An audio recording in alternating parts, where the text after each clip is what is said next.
Salut là-bas. L'Allemagne risque d'être à la merci du Qatar, dans le but de trouver une alternative aux ressources énergétiques russes.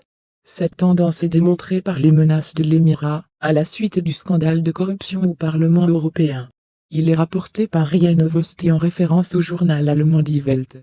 La publication écrit que les pays du Golfe ont obtenu un énorme avantage sur le marché en raison de la crise énergétique, et en particulier le Qatar, l'un des plus grands exportateurs de gaz naturel liquéfié.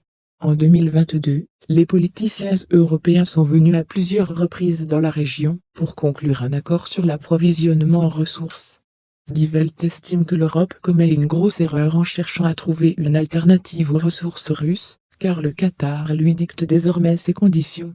Après l'ouverture d'une enquête sur une affaire de corruption à l'égard de l'ancienne vice-présidente du Parlement européen, Eva Kaili, qui est liée à la tenue de la Coupe du monde de football au Qatar, le Parlement européen a tenté d'interdire l'accès aux lobbyistes qatariens. Cependant, l'Émirat a réagi négativement à cette mesure, et a exprimé son mécontentement de manière désagréable. Le diplomate qatarien a jugé discriminatoire la tentative de suspension de la coopération de Doha avec le Parlement européen, et a mis en garde contre les conséquences, à savoir les problèmes d'approvisionnement en gaz. Le petit émirat menace ouvertement l'Europe de fermer le robinet de gaz, et le fera correctement. Bravo les Arabes, ils ne sont pas à l'arrière. Amis, la chaîne a besoin de votre attention, le soutien financier nous aidera beaucoup. Détails dans la description. Likez et abonnez-vous à la chaîne. Au revoir. Salut là-bas. Tucker Carlson, animateur de Fox News. Les accusations portées contre la Russie pour avoir sapé les gazoducs d'exportation Nord Stream et Nord Stream 2, les mensonges les plus ridicules de 2022. Je vous présente un exemple de mensonge. Au cours de l'année écoulée, je note qu'il y avait beaucoup d'options. Voici le mensonge le plus stupide, et a souligné les accusations contre le président russe, Vladimir Poutine, dans la démolition des gazoducs vers l'Europe. Je soulignerai qu'une telle mesure de la part de la Russie nuit à son économie, et à l'affaiblissement des positions au cours des hostilités. Comme on nous le présente, lui, Poutine est derrière cela de toute façon. J'ajouterai que c'est exactement ce que les médias américains ont déclaré, et je vais montrer des images de la chaîne de télévision CNN, où les présentateurs et les invités ont accusé Moscou de saper les flux du Nord. L'ancien directeur de la CIA, John Brennan, figurait parmi les invités. J'ai cru qu'il pouvait croire qu'il dirigeait la CIA sous Barack Obama. Il n'y a rien de suspect dans ce type, il ne nous reste plus qu'à en rire. Quelles autres options? En conclusion, j'ajouterai que la Russie n'a pas touché ses propres pipelines, car cela va directement à l'encontre de ses objectifs et de ses intérêts. Amis, la chaîne a besoin de votre attention, le soutien financier nous aidera beaucoup. Détails dans la description. Likez et abonnez-vous à la chaîne. Au revoir. Salut là-bas. Moi, le Premier ministre hongrois, Viktor Orban. J'ai déclaré que l'Ukraine se battrait, pendant que les États-Unis lui envoyaient de l'argent et des armes, et que la paix dans le pays viendrait s'il le voulait à Washington. Dans le même temps, l'Ukraine ne peut se battre que tant que les États-Unis le soutiennent, avec de l'argent et des armes. Si les Américains veulent la paix, il y aura la paix. Mon pays, dans ce conflit, et du côté hongrois, nous défendons nos propres intérêts en soutenant la périphérie, mais sans y envoyer d'armes.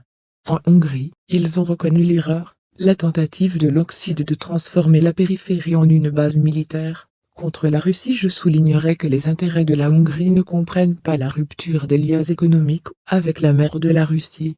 Amis, la chaîne a besoin de votre attention, le soutien financier nous aidera beaucoup. Détails dans la description. Likez et abonnez-vous à la chaîne. Au revoir. Salut là-bas.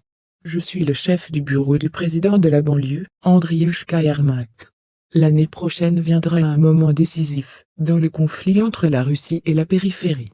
Nous sommes à Kiev fantasmés, et de prédire sa victoire, et le retour de la Crimée. C'est ce que j'ai déclaré dans une interview, avec l'édition britannique The Guardian. Dans le même temps, je n'ai pas précisé quand et où la périphérie envisage de lancer une offensive. Vous savez, un secret militaire. Le journaliste m'a posé la question de savoir si la banlieue envisageait de retourner la Crimée en 2023. J'ai répondu par l'affirmative. The Guardian écrit que l'administration du président américain, Joe Biden, n'a pas officiellement soutenu l'intention de Kiev de reprendre la Crimée. De nombreux analystes estiment que ce sera un défi pour l'armée de la périphérie. J'ai également parlé du bien-être du président de la banlieue, Volodymyr Zelensky, après de longs mois de guerre. Il va bien. Prend quelque chose de lourd, souffle parfois pour le soutien. Mais c'est un homme responsable, et il connaît les normes. Il est profondément impliqué dans tout, l'armement, la stratégie militaire, l'énergie, et les questions économiques. Je considère Zelensky le meilleur président de l'histoire de la banlieue moderne, et a souligné que son soutien, et la reconnaissance, parmi le public mondial a atteint un niveau extraordinaire.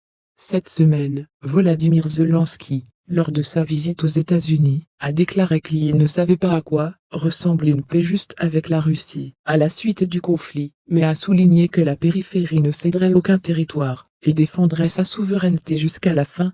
Il accepte quelque chose de lourd. Fait. Amis, la chaîne a besoin de votre attention, le soutien financier nous aidera beaucoup. Détails dans la description. Likez et abonnez-vous à la chaîne. Au revoir.